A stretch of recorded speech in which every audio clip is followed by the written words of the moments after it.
Penta. Pete. On vous parle aujourd'hui des pinceaux. Alors, les pinceaux classiques, on ne va pas parler de tous les pinceaux particuliers.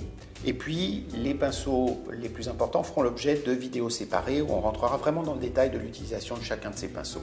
Il y a 3 types de pinceaux classiques, donc le pinceau rond, le pinceau plat droit et le pinceau plat arrondi, appelé aussi langue de chat. Alors, la grande différence, c'est que le pinceau rond, quelle que soit l'orientation dans laquelle on l'utilise, est toujours semblable, tandis que la langue de chat a évidemment un côté large et un côté étroit. Et quand on utilise sur le côté étroit, on ne fait pas la même chose que sur le côté large. Ça, c'est sa caractéristique principale. Les pinceaux existent dans des fibres et des poils différents, naturels ou synthétiques, et c'est très important dans le choix que l'on fait au départ, au moment où on choisit un pinceau dans son pot à pinceau.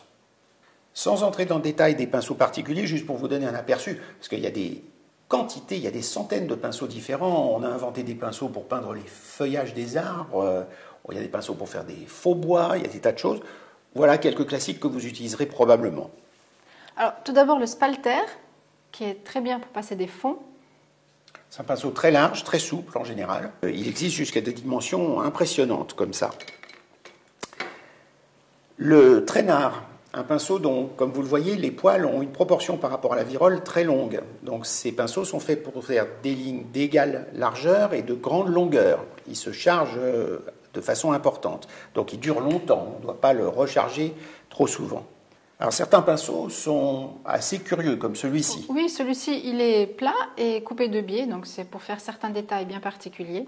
Il y a une grande différence dans les pinceaux entre les pinceaux dont on coupe les poils à une certaine forme après leur montage dans la virole et ceux qui sont assemblés en alignant chaque poil au bon endroit. C'est-à-dire que ça, c'est un pinceau sectionné. Il y a des pinceaux qui existent aussi en biais, qui sont rangés en biais. C'est tout à fait différent à l'usage, parce que sur tout le biais, on a la pointe du poil, alors que là, on comprend très bien, on a la pointe ici, et ici, on a déjà une partie plus épaisse du poil. C'est un peu plus difficile à manier. Le pinceau très curieux à pastel. Ah oui, après le pinceau aquarelle, ici qu'on voit bien dodu, de manière à retenir beaucoup d'eau. Oui. Et le pinceau à blaireauter, mon pinceau favori, je l'aime beaucoup parce que personne ne sait à quoi il sert. Et en fait, il a un usage bien particulier dont on vous parlera dans une vidéo presque consacrée entièrement à ce pinceau-là. À bientôt. À bientôt.